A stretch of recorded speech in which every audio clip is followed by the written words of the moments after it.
Knee Pain Now Summit. My name is Holland, founder of the Oxford Pain Clinic, and I've organised this series of interviews to bring more awareness of the range of different treatments on offer to those of you who are suffering from knee pain. I've been treating old injuries for over 12 years by removing damaged tissue, finding each individual area affected so that blood and oxygen supply can be returned and the body can heal. My strengths are my anatomy and physiology expertise and my dogged persistence. I treat individuals, give talks and publish self-help guides so people can treat themselves. I'm trained because I was hit by a car which smashed my leg. And I told you about that in day 6 if you listened to the recording from yesterday. Today I'm summarising the secrets of the speakers who've taken part in the Stop Knee Pain Now Summit. This is day 7. So my understanding is that there is now a shift. There is now a shift in understanding the body isn't a machine, it's a living being, like a river or like a tree, constantly changing, constantly flowing, completely able to look after itself and to heal itself as long as it has the raw materials to do so. You can trust your body to get better because every cell of the body carries the blueprint in its DNA for where every other cell of the body is and how to make it. For an idea of what the cells are like and the blood flowing around them, I'd like you to imagine for a moment the Amazon River, huge, wide Amazon River, and across the river, imagine 1,000 tiny islands. Imagine the water flowing around each of those islands as it goes on its way. And then picture that down a microscope the wrong way so that the islands appear very much smaller, smaller and smaller, so that it all fits onto a pinhead. That's the sort of size that we're talking about. So if you can imagine the fluid that is flowing well in that tiny space, it has to be just the right viscosity to be able to flow correctly. So if, for example, it were too thick, imagine it's sort of treacle-like, then it wouldn't be able to flow through the tiny spaces. And the way that this works within the body is that the balance of water, of salt, of nutrients, of everything has to be just right for it to flow correctly around all of the tiny cells. And what people don't seem to realise is that our bodies are really, really good at judging what this balance is. We have hundreds of receptors in every part of our body, constantly monitoring it. And we have the HQ up here in the thyroid and in the hypothalamus, areas of the brain that are constantly monitoring the constituents of the blood and the blood pressure and all of the things that make it a healthy system that keep it running smoothly. And as long as we are taking in the correct amount of nutrients for our body to use, to break down and to use, that balance will be kept correct. We don't need to interfere with it. We just need to stop interfering with it, if you see what I mean. And over recent years, it's been heavily publicised that we are eating too much salt or eating too much fat or the wrong sort of fat, all of these things. And my take on this is that our body can balance those things as long as we're eating the raw materials. And I use the word raw very advisedly here because it's come to my attention over quite a number of years, about 30 years, but particularly within the last couple of years, why it's so important to eat some of our food raw. And in my story I described how I recovered very well indeed from a serious accident, and the fact that I've just begun to look at why I recovered. Why did I recover so well? Why didn't I die? Why didn't I do what most people do when they lose half their blood and die on the spot? Why didn't I die later when I went to sleep? Why didn't I die? Because that's what people often do when they've lost half their blood. So there are lots of things that I'm covering in my understanding now of what's important. And at that time, when I had my accident, half of my food was raw. And I think we don't need to get carried away with it being a difficult regime, or it being a hardship, or it being unpleasant in any way. We can adopt some of the more exciting ways of preparing our raw food.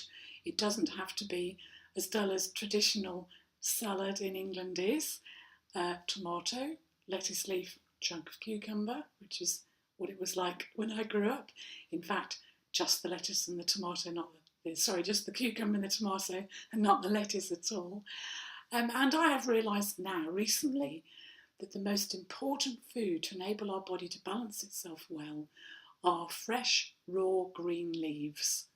And that was a complete eye-opener to me because of the way I was brought up, and the understanding at the time was that humans couldn't really digest green leaves because the appendix was the place that used to be digested, and it was vestigial, so we don't need to eat them anymore.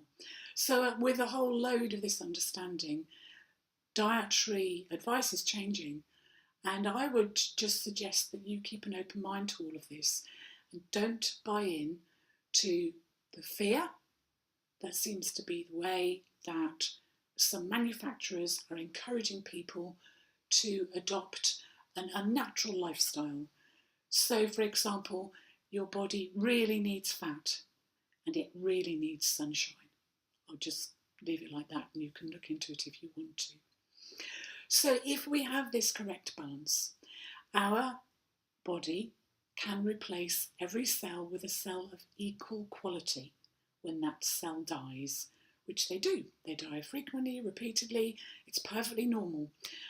Just through the process of the natural lifespan of a cell, many cells in the body, for example, the skin and the muscle cells, will be replaced in a matter of hours or days, depending on what type of cell they are. The longest running cells in the body, as far as I understand, are the bone cells, which last about 11 months. So that means that every year your body can be completely remade. So there's no excuse for saying that in a matter of time we will degenerate. Because as far as I understand, we can enable our bodies to continue well. Okay, so what's my next point?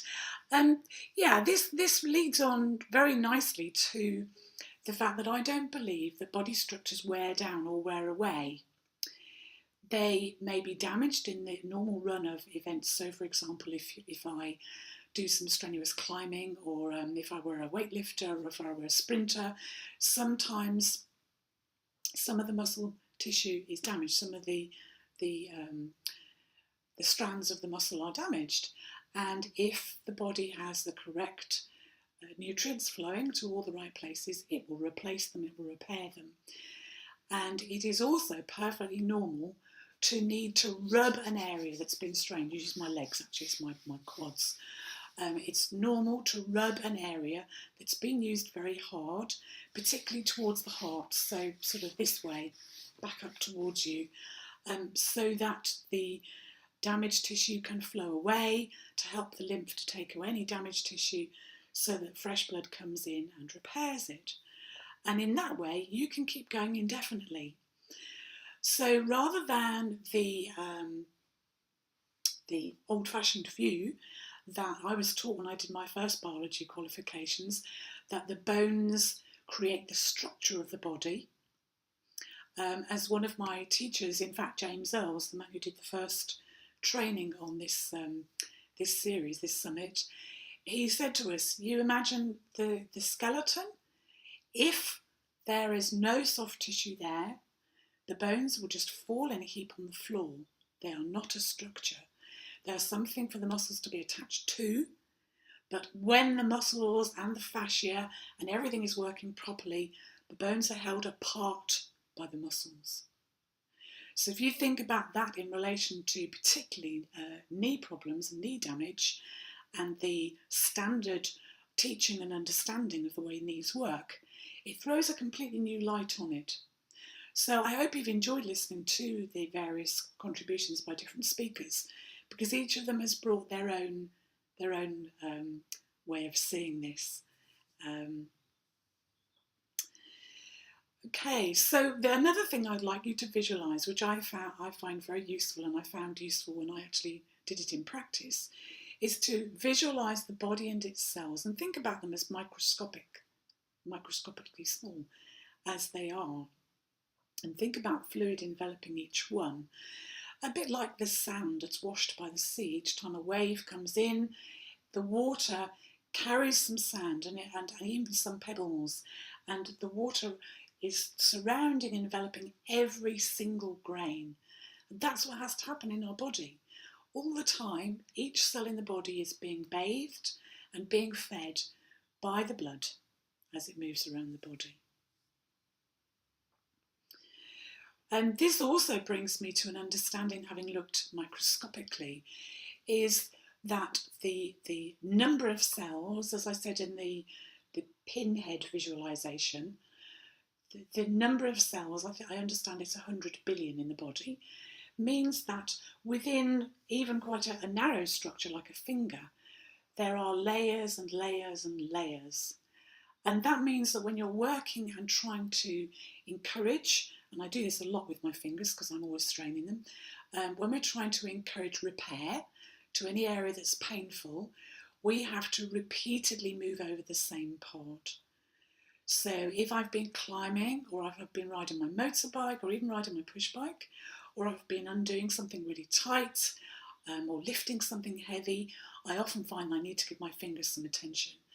You feel the pain here quite often, but upon examination, you will feel it around the knuckles, on the sides, here, and where the muscles are actually attached, through the palm, through the back of the hand, all the way up here. Same goes for the knee, but it's more difficult for me to show you with the knee.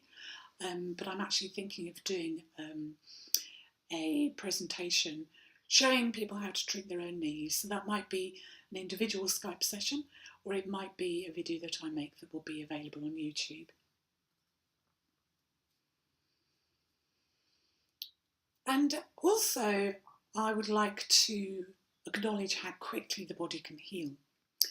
When my leg was seriously broken and a large part of tissue had been removed, including a section of bone from my tibia, I felt wholeness after 3 days, which I think is extraordinary. My leg felt like one unit again. I'm not suggesting that it had enough strength to do anything, because it didn't, and it was held in place with this huge external fixator, which was a big metal rod.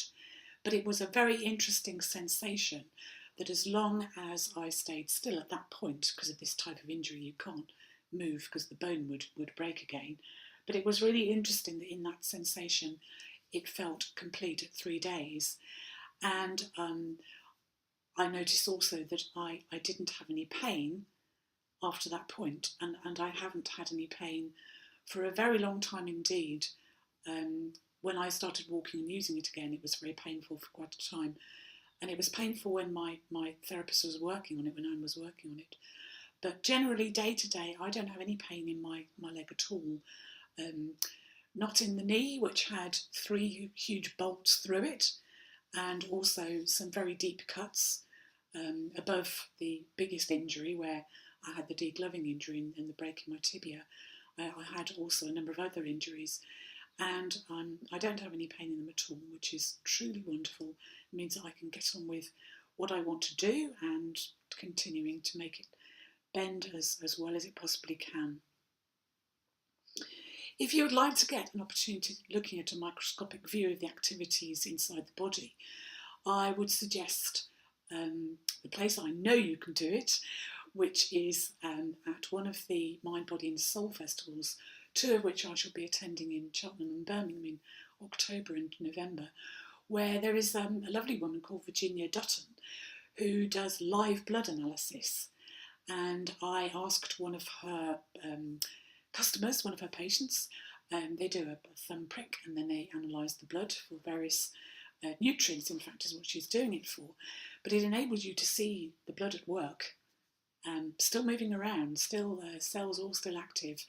Absolutely fascinating seeing the well, several things. The first one was how tiny the cells are, and therefore how many there are. It gives you a brain idea to consider. And how much space there is in the blood itself. It appears that there's lots of space. I don't know how much she magnifies it by, but it's thousands of times. And therefore also how precise the viscosity of the blood and the lymph needs to be to get its job done, to get between all those tiny cells and to accurately bring the right amount of oxygen, remove the CO2, bring the right nutrients, all of those things. And then when you're thinking about how tiny the blood vessels are, my understanding is that they can be about 0.05 of a micrometre across. So that's a very 500th of a millimetre, very tiny. So your blood's got to be pretty, the fashionable word is thin, but I don't like using that word because it suggests that you can chemically thin it, which you can, but only using water. This notion that we should be taking tablets to thin our blood is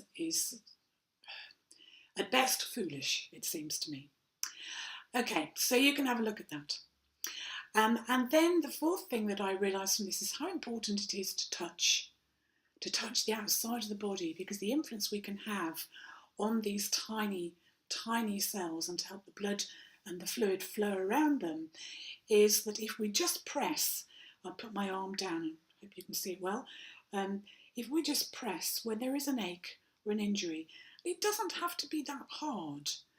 It's fashionable to think that no pain, no gain, or that somebody who works very hard is therefore better. But my cry would be for it to be accurate rather than hard. So although when I'm working on people, they might think I'm working very hard, sometimes I am, but generally the places that hurt, you don't have to push very hard for them to hurt. It's because you've hit the point where the cells are very low in oxygen and there is a blockage and they really need assistance to clear it. So what I've learned, what I've observed from talking to the speakers in the summit, there are lots of ways that we can help the body to heal. All the speakers who treat patients are increasing the blood flow and oxygen availability to the body in one way or another. So James, for example, is clearing large pathways within the body.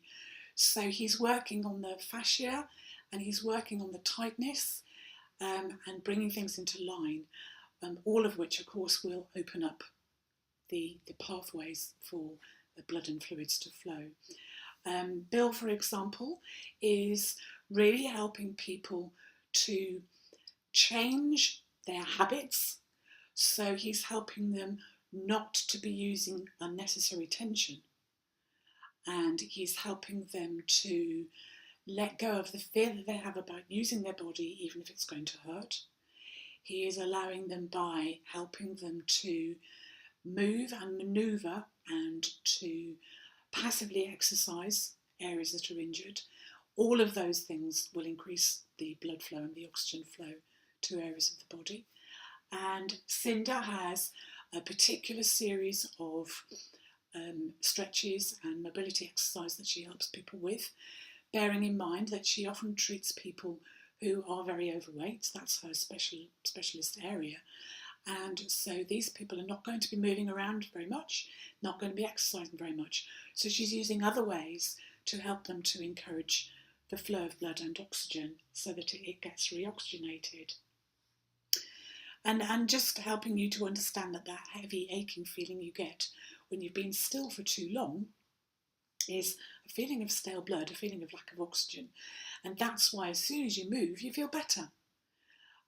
One of my profound realisations of how important this is and how easy it is within arms and hands, because they're so mobile and the shoulder joint is so mobile, is that if that wakes me in the night, I can get up and I can swing my arm. I can swing it full circle, my shoulder, I can swing it, I can move it. In fact, I need to swing my whole arm for centrifugal force to push the blood down into my hands, But that's been a truly wonderful realisation for me because, as I say, I'm constantly overusing my hands, and so I can instantly stop them hurting and get some fresh blood in there, which was very interesting for me. It's much harder to do it with other areas of the body because you can't actually spin them in the same way.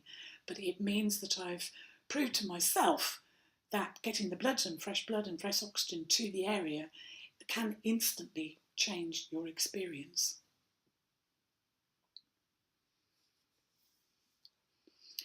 And there are several different ways that you can look for your healing. This depends very much on whether you're a self-help person or whether you want it to be done to you or for you. If you're the former, there are several speakers who offer long-distance courses. Have a look at some of their websites. The information is underneath their Skype videos, and if they're no longer available, I will be putting them on the Knee Support Group Facebook page, and I'll probably make a summary for my website as well. And there are also some long distance courses available. I know that Bill definitely works long distance, and also some of us offering Skype courses, which I do too. Please get in touch if you'd like to know more about the information given in all of these interviews, and you can make an appointment with me for a free 30-minute consultation where we can work out a plan for you to get pain-free and mobile again. And my online diary available is oxfordpainclinic.schedulista.com, which I'll put up on the screen for you. And please come along to the Facebook Knee Support Group. You can ask questions, you can let me know what information you'd like to have, and what we can cover in the future on there. Or visit www.oxfordpainclinic.com to find the self-help guides that are already available on there for you to treat yourself. Thank you very much for attending the summit. Goodbye.